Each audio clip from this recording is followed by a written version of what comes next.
Oh, Bonjour. ça va.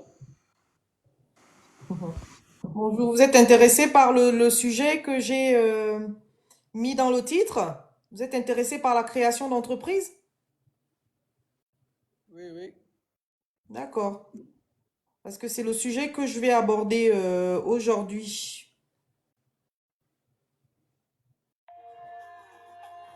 Donc aujourd'hui, vous pouvez vous connecter. On va parler de la création d'entreprise. Donc connectez-vous, connectez-vous. On va parler de la création d'entreprise. Comment faire pour créer une entreprise? C'est quoi une entreprise? Et comment faire pour créer une entreprise? Donc connectez-vous. Donc, si vous êtes intéressé par la création d'entreprise, vous pouvez rester sur suivant. Si vous êtes intéressé par la création d'entreprise, vous pouvez rester. Vous pouvez Bonjour, rester. madame, bonjour. Ça va bien, madame? Kahlouja. Bonjour. Bonjour, Ça va bonjour. bien? Je vais bien et vous? Bonjour. Je vais bien et vous? Eh bien, ça va, eh bien, alhamdoulilah. Mais Ça va et toi? quand on est au volant, il faut pas avoir son téléphone portable, hein. C'est pas prudent de conduire. Ah, non, non, non. Non, c'est pas prudent, hein. Mal vie. Votre vie est très importante, اسمه ده ولد hein. العكام تشوفيني. Donc aujourd'hui, on va parler Ça de va bien, la madame? création d'entreprise. Donc si vous êtes intéressé par la création d'entreprise, vous pouvez rester sur ce live. فانتاكم انا يا نيك يا الزبي. نيك يا الزبي برك. قول لك يديك. نيك. En attendant de commencer ce live. Donc si vous êtes intéressé par la création d'entreprise, vous cherchez à avoir des nouvelles sources de revenus, je vous conseille de rester sur ce live. Et de me rejoindre aussi sur la plateforme, donc sur ce live pour pouvoir en débattre. Donc la discussion est ouverte. Voilà.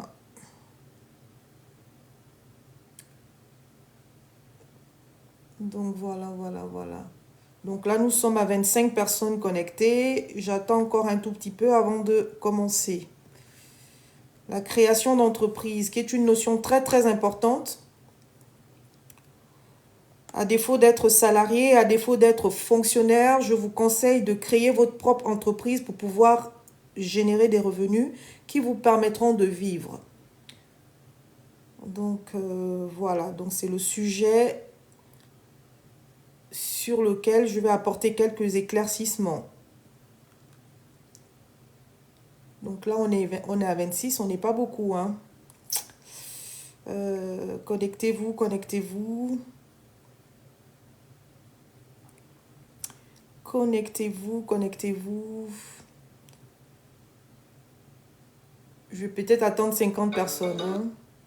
Juste 50 personnes. À partir de 50 personnes, je commence mon live.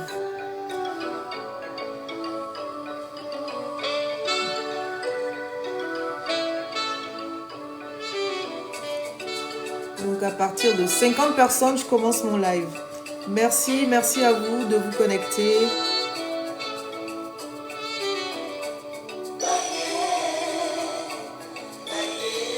Merci, merci.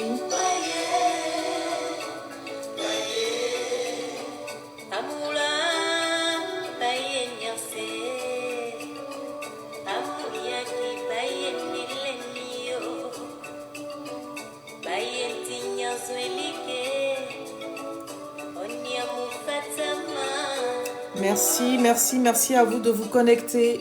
Merci.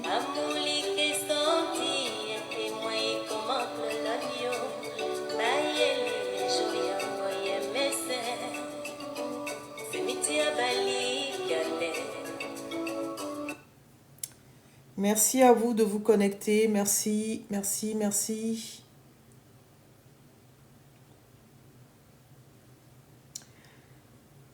Merci, merci, merci de vous connecter. Merci.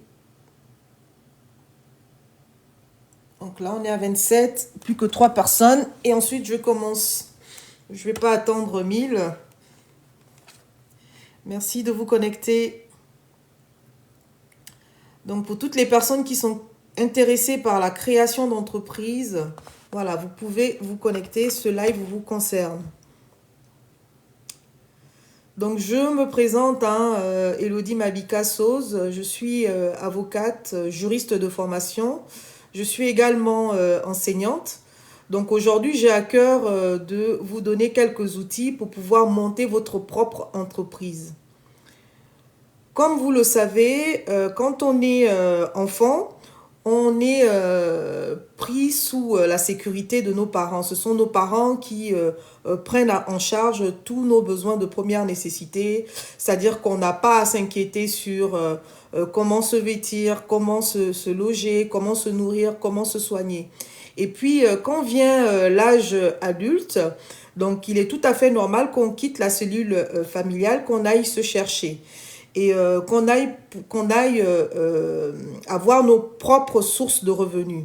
Et pour avoir nos propres sources de revenus, on va soit avoir la casquette de salarié, on va trouver un contrat, on va signer un contrat de travail avec une entreprise sur la place. Et voilà, donc on va travailler pour l'entreprise et en contrepartie du travail fourni au profit de cette entreprise-là, l'employeur va nous rémunérer par un salaire. Et ce salaire qui va nous permettre de vivre. Donc, à défaut du contrat de travail, on peut aussi intégrer la fonction publique de son pays. Donc, le traitement, les revenus que l'État va nous régler nous permettra de faire face à nos besoins de tous les jours. À défaut d'être fonctionnaire, à défaut d'être salarié, il ne reste plus que l'entrepreneuriat. Et l'entreprise, c'est pas donné à tout le monde. C'est pas tout le monde qui est appelé à entreprendre. Donc, il existe plusieurs structures pour pouvoir entreprendre. Donc, il y a la société et il y a l'entreprise individuelle. Donc, je vous ai dit tantôt, je m'étais présenté que j'étais avocat, donc juriste de formation. Donc, cette formation a pour base un contenu juridique, mais cette formation a un contenu qui relève aussi de ma propre expérience. Étant avocat, je gère une entreprise, d'accord? Donc, je suis juriste de formation. Je vais vous donner comment le législateur définit une entreprise et comment le législateur définit une société. Donc, l'entreprise peut être définie comme étant une unité juridique économique autonome qui détient des biens ou des services dans le but de vendre un produit. Donc, il y a des personnes qui se connectent là. J'espère que c'est des personnes bienveillantes qui vont apporter de la plus-value à cette formation. Bon, pour l'instant, je vais pas prendre de personnes. Je vais prendre des personnes quand j'aurai peut-être terminé ma présentation. Donc, une entreprise donc j'étais en train de définir la notion d'entreprise. Une entreprise, c'est donc une entité économique, autonome, juridique, qui a pour but de vendre des produits ou des services dans le but de se dégager en fait un revenu. La société, quant à elle, est définie comme étant le fait d'être constituée par une ou plusieurs personnes qui conviennent par un contrat d'affecter à une entreprise commune des apports en nature, en industrie ou en numéraire, dans le but de se partager un bénéfice ou encore de se partager les pertes. Alors, la question est de savoir alors comment mettre en place une entreprise ou une société, sachant que une société est une entreprise, mais par contre, une entreprise n'est pas forcément une société. Donc ça, on va le voir. Donc, dans une première partie, cette partie peut surprendre. Avant de créer une entreprise, il est important de se connaître. Cette partie, je disais, peut surprendre parce que, étant juriste, on peut se dire, mais qu'est-ce que la question qui consiste à se connaître vient faire dans la création de l'entreprise? Vous allez comprendre pourquoi je dis ça.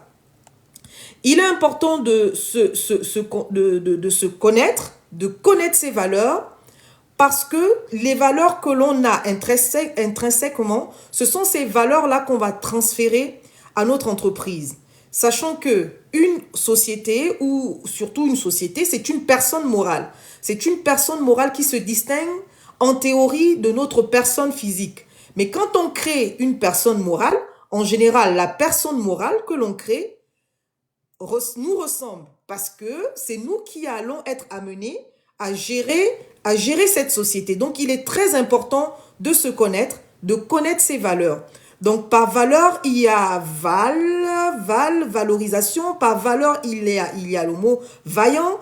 Il y a la notion de valeur renvoie aussi à la notion de force. Hein, une sorte de croyance, quelque chose auquel on ne peut pas se départir, quelle que soit la situation qui arrive. Donc, par valeur, il ne faut pas aussi confondre les valeurs avec les objectifs. Pourquoi on crée une société? Je vais revenir là-dessus, d'accord? Nos valeurs, il y a plusieurs valeurs, hein.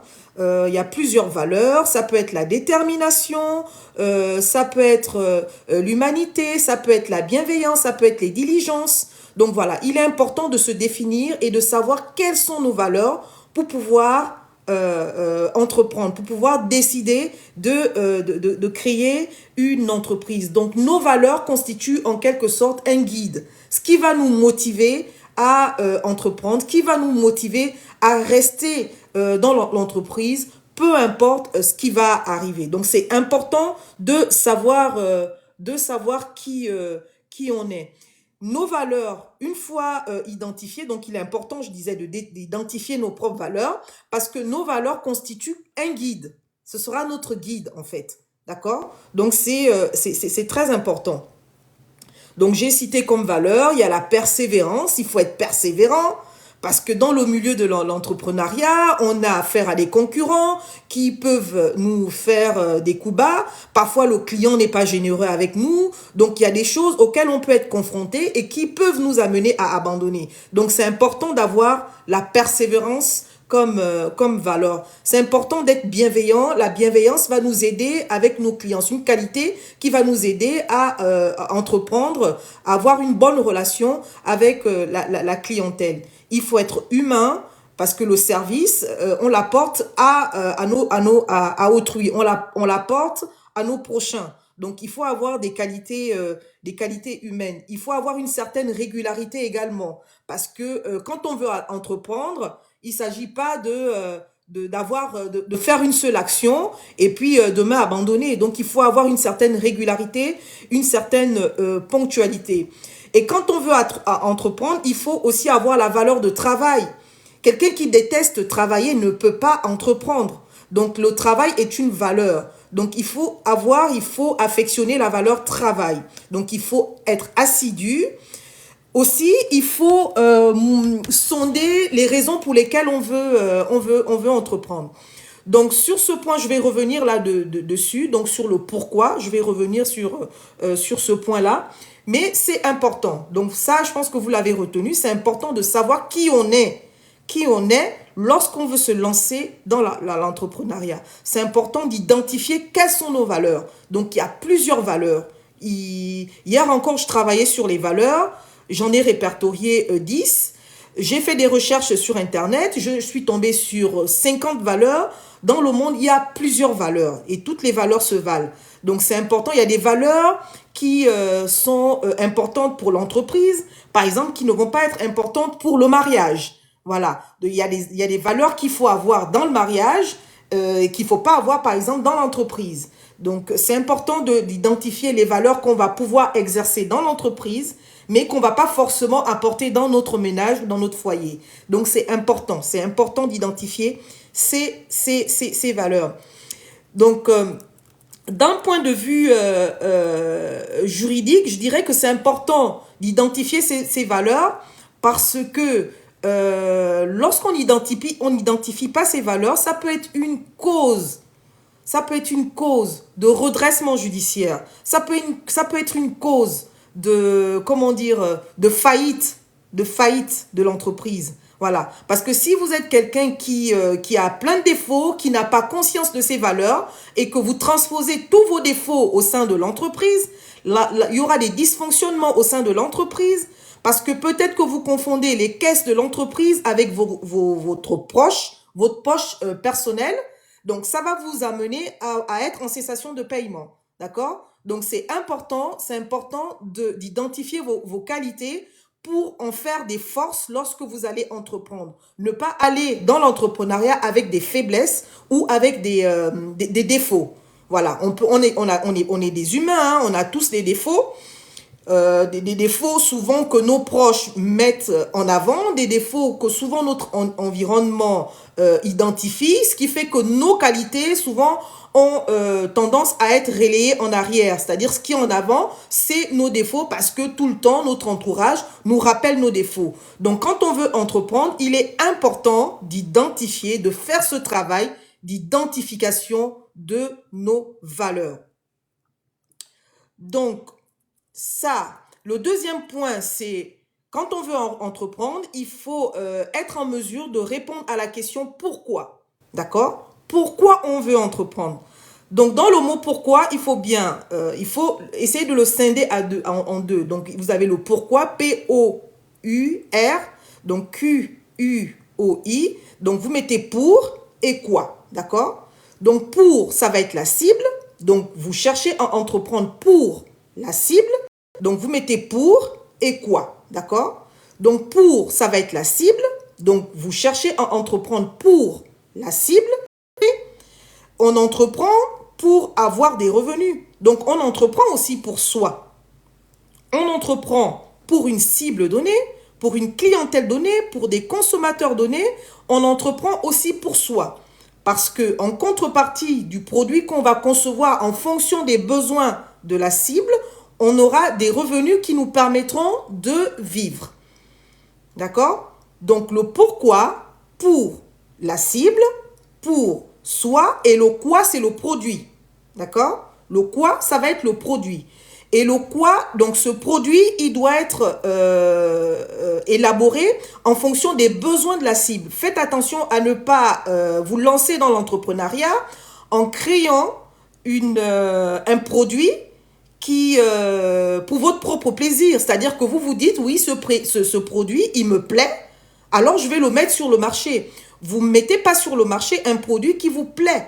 Vous mettez sur un marché un produit qui est susceptible de plaire à plusieurs personnes. Parce que n'oubliez pas, votre objectif, c'est d'avoir des revenus. Donc, bien identifier votre cible, votre pour, bien identifier votre quoi, c'est-à-dire votre produit qui doit être en adéquation avec les besoins de la cible. Donc, ça, c'est très, très important. Et ce pourquoi va vous permettre, d'un point de vue juridique, d'identifier votre objet. Ce pourquoi vous voulez entreprendre. D'accord? C'est l'objet social ou l'objet, d'accord, de manière générale. Ce pourquoi vous voulez entreprendre. Pourquoi vous voulez entreprendre? Est-ce que vous voulez vendre un produit? Est-ce que vous voulez vendre un service? Donc, c'est à vous, en fonction du premier point que j'ai développé, donc à savoir votre personnalité, d'accord, votre personne, vos valeurs. Donc, c'est à vous de mettre en adéquation le produit ou le service que vous voulez mettre sur le marché avec vos valeurs. D'accord? Donc, d'un point de vue juridique, il y a des objets qui sont interdits. Hein. Par exemple, il est interdit de vendre les stupéfiants. C'est interdit. C'est interdit, bien que sur un plan par rapport à l'activité que j'exerce, hein, c'est souvent que je suis saisie parce que voilà, il y en a qui se donnent à cette activité dite illicite. Alors, lorsqu'on est en train de concevoir son objet, donc ce pourquoi on veut se lancer dans l'entrepreneuriat, donc il est important d'écarter les objets illicites, d'accord? Donc la drogue est illicite parce que la drogue est dangereuse pour la santé. Voilà. Je peux parler, la vente par exemple de l'être humain, c'est aussi illicite, voilà. Il est hors de question de vendre un être humain. Donc, il y a des objets licites. C'est à vous de les identifier en fonction de vos valeurs et en fonction des besoins de la cible. Donc, voilà. Donc, d'aucuns aussi parlent pour les économistes, hein, ceux qui font dans le marketing, disent qu'il faut faire une étude de marché, donc interroger un certain panel pour voir quel est le besoin que la cible, les besoins de la cible. Moi, je pense qu'il faut pas avoir peur de la concurrence. Ça, c'est mon point de vue. Il faut pas avoir peur de la concurrence. C'est pas parce qu'un produit existe déjà sur le marché qu'il ne faut pas se lancer sur le marché en fonction de ce produit-là. N'ayez pas peur de la concurrence. Vous pouvez vendre un service ou un produit qui est déjà sur le marché, mais vous différenciez par rapport à vos valeurs. Donc, c'est vos valeurs, votre persévérance et aussi le prix que vous allez fixer sur votre produit et vos services qui pourront faire la différence. Donc, quand il y a déjà de la concurrence, c'est à vous de travailler pour vous démarquer par rapport à ce qui est déjà. Alors, donc, du coup, je vois pas le nombre de personnes connectées.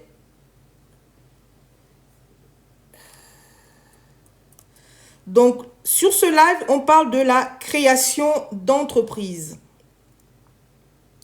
Donc, sur ce live, on parle de la création d'entreprise. Donc, si vous êtes intéressé par la création de l'entreprise, je ne sais pas ce il va dire. Oui, bonjour. Bonjour, salut, ça va? Bonjour, salut, ça va, ça va.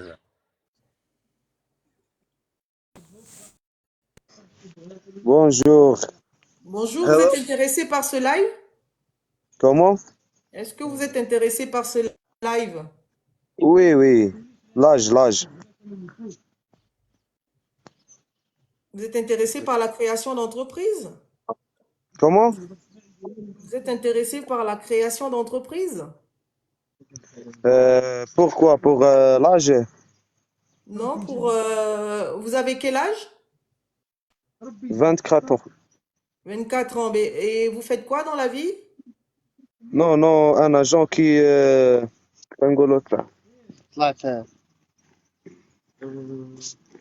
J'ai fait un live, tu connais.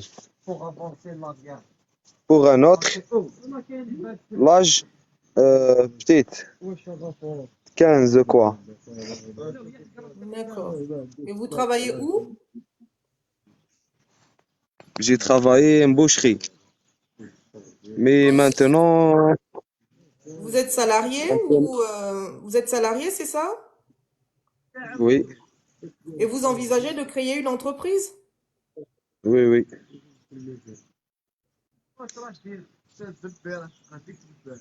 Tu D'accord. habites où? Et vous voulez créer quel type d'entreprise? Où tu habites? Vous voulez créer quel type d'entreprise? Comment? Quel type d'entreprise vous voulez créer? Vous voulez entreprendre dans quoi? Je ne connais pas. D'accord. Mais pourquoi vous êtes monté dans ce live alors? Pour faire une discussion, c'est tout. Oui, mais la discussion, il y a un thème, il y a un sujet que j'ai annoncé. Oh non, Si, si. pour voir mes amis, c'est tout.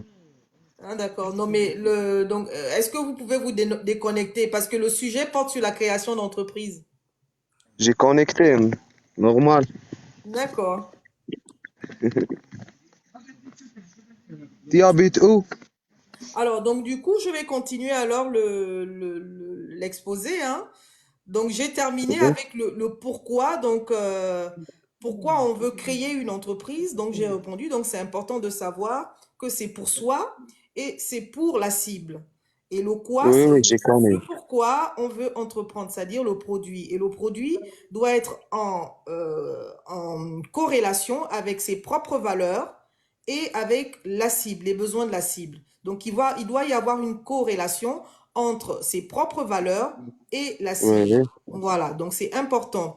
Ensuite, le financement. Donc ça, c'est le point qui est souvent redouté. C'est-à-dire que les gens vont avoir un blocage quant à l'idée quant au passage à l'acte, parce qu'ils vont se dire que en fait, on n'a pas de revenus. J'ai pas de revenus, donc je ne peux pas me lancer dans la création d'entreprise. J'ai pas de Oui, c'est capital, bien.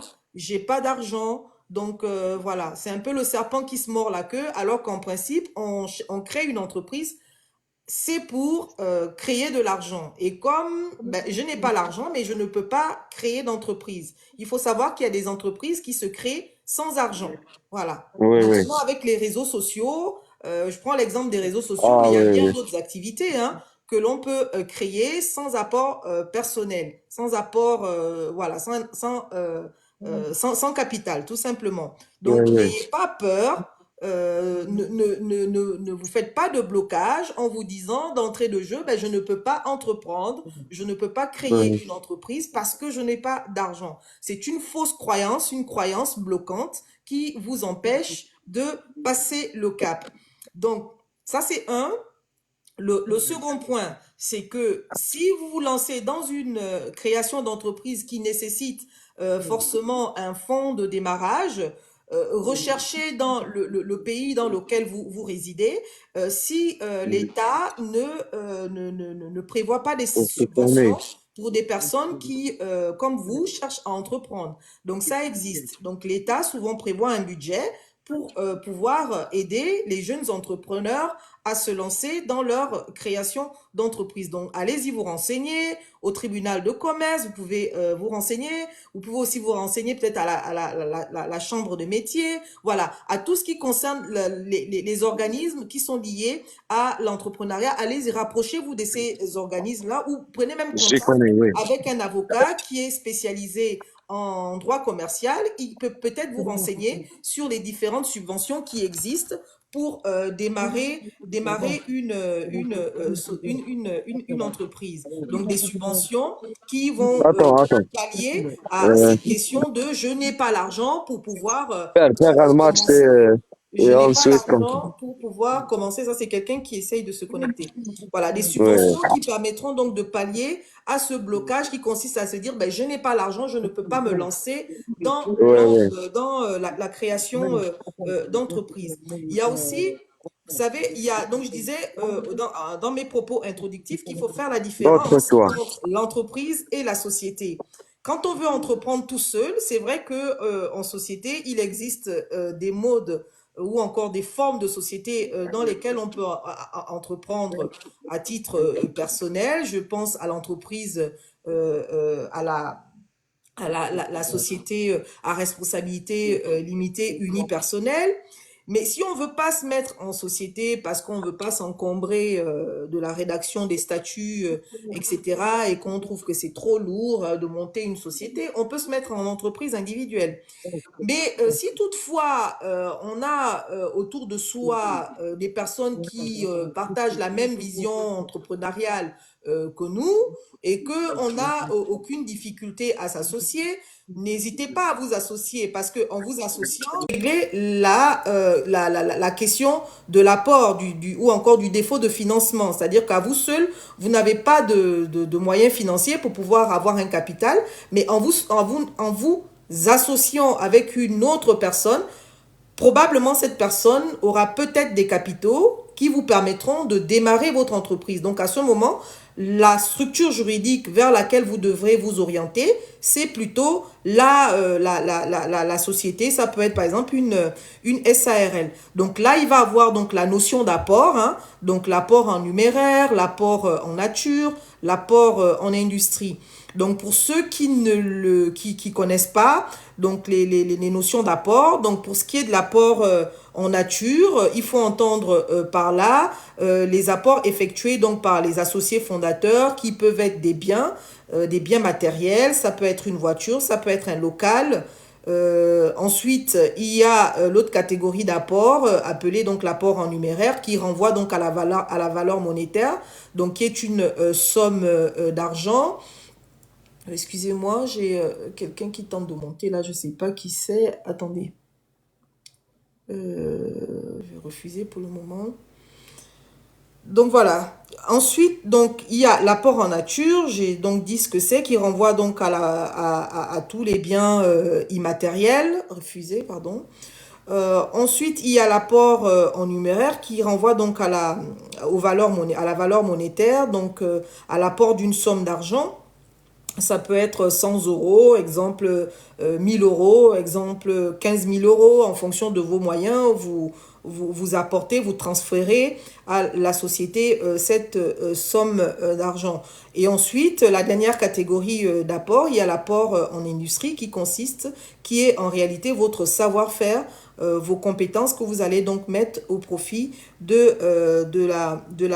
la société. Donc, autre moyen, donc sachant, donc là on parle alors du financement. Donc, on parle du financement. Alors, ça c'est qui? Oh, j'ai refusé. On parle du financement. Donc, pourquoi je parle d'associés alors que je suis en train de parler du financement?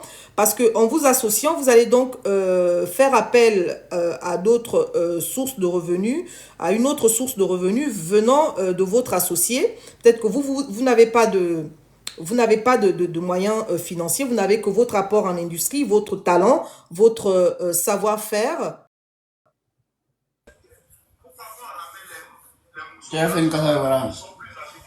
Donc, vous n'avez que votre talent, vous n'avez que votre savoir-faire, d'accord? Donc, vous allez faire appel à d'autres personnes qui vont donc prendre la casquette d'associé au même titre que vous, associé fondateur. Et cet associé fondateur va donc apporter du capital qui peut être soit du numéraire ou de l'apport. Et ce sont ces deux catégories d'apport qui vont rentrer dans votre capital social. Le capital social dont vous aurez besoin pour pouvoir vous lancer. D'accord? Donc, vous allez pouvoir vous lancer avec ce capital social. Ensuite, vous avez donc le concours bancaire. Si vous vous sentez capable, n'hésitez pas. Ayez recours donc à un prêt bancaire. Donc, rapprochez-vous de votre banque et demandez à avoir un prêt bancaire. Voilà, un prêt. Et avec ce prêt, vous pourrez donc démarrer votre activité. Donc, vous avez compris que, voilà, on peut démarrer une entreprise même en partant de rien, même en ayant zéro, même en n'ayant rien du tout. Ou à défaut, si on se lance dans une entreprise qui nécessite des fonds, vous pouvez rechercher des fonds auprès de votre État par des subventions. Vous pouvez rechercher des fonds en faisant intervenir dans votre structure un associé. Vous pouvez rechercher des fonds auprès des banques. Donc, le tout, c'est de ne pas vous bloquer avec l'idée selon laquelle, voilà, j'ai pas d'argent, donc je ne peux pas entreprendre. Ensuite, le troisième point, c'est la structure juridique. Donc, j'ai un peu parlé de ça dans le point précédent.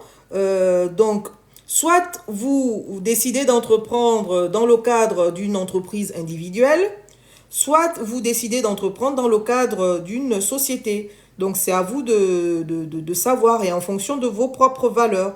D'accord? Donc, l'entreprise individuelle, il n'y a qu'une structure, hein, c'est l'entreprise individuelle.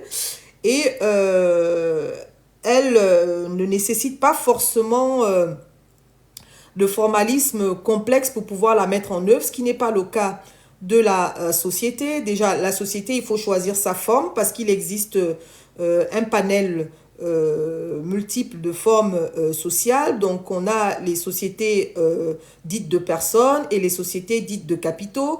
Dans les sociétés de personnes, on va avoir la société à responsabilité limitée, on va avoir la société en nom collectif, on va avoir la société en commandite simple.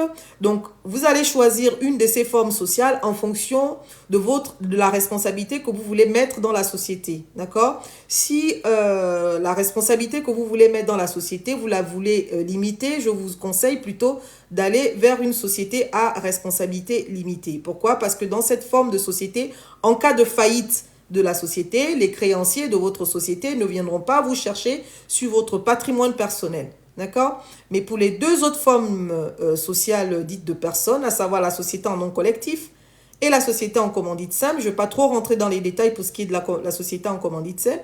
Sachez que du côté des commandités et pour la société en nom collectif, la responsabilité est illimitée.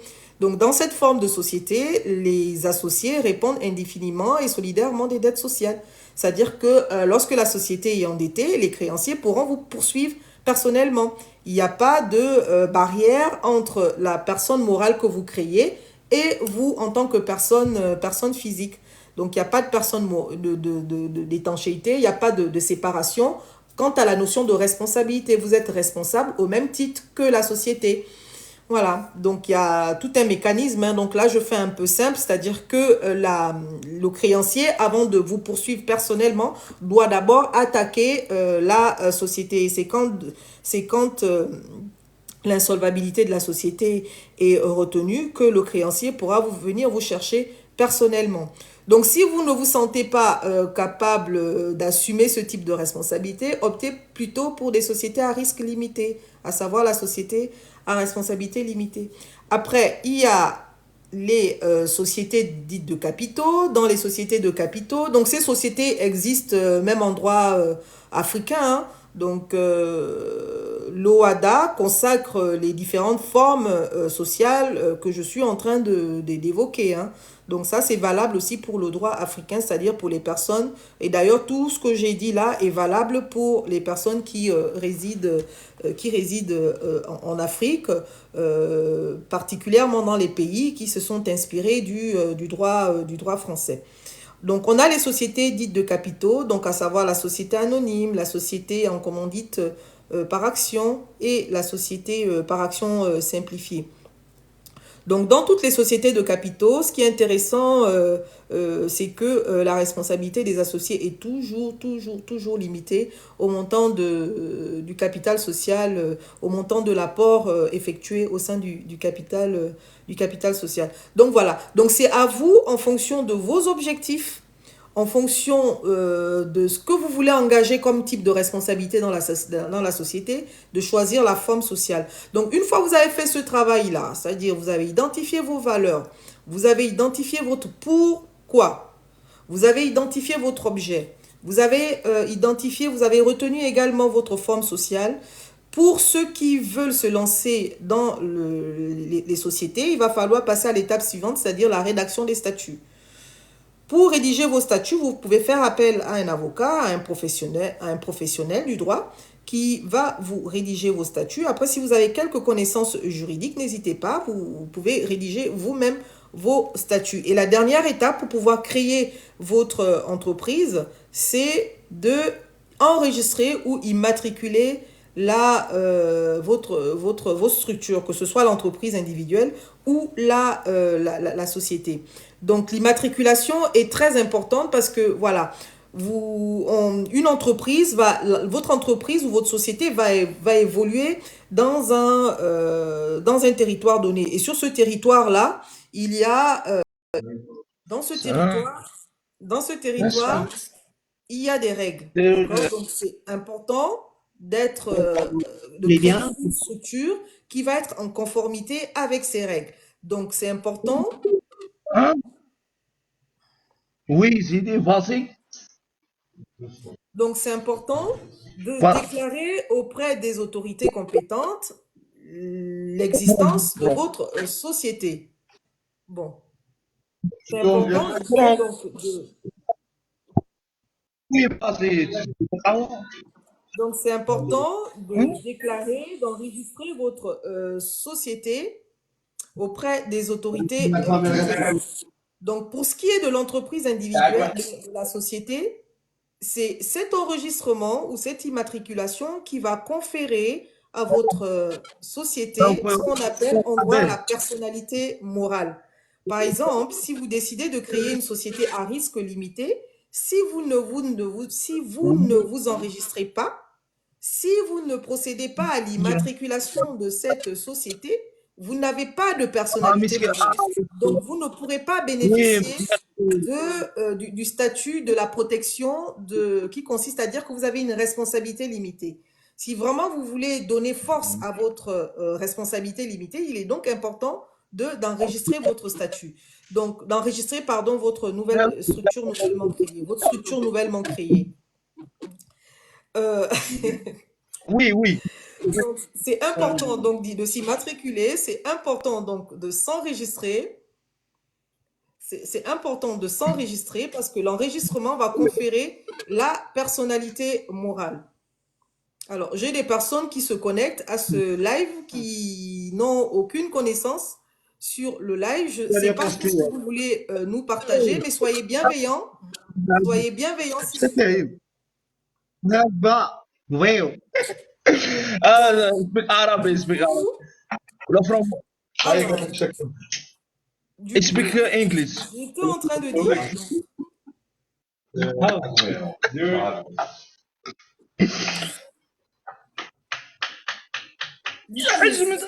dire, donc c'est important de vous immatriculer parce que l'immatriculation va conférer, va générer quoi? Donc l'immatriculation va faire que les impôts vont être informés, d'accord? Le service des finances publiques va être informé de l'existence de la structure. Les organismes sociaux vont également être informés de la création de votre structure. Et en général, l'immatriculation ou l'enregistrement d'une nouvelle structure appelle à ce que nécessite la publication au journal officiel.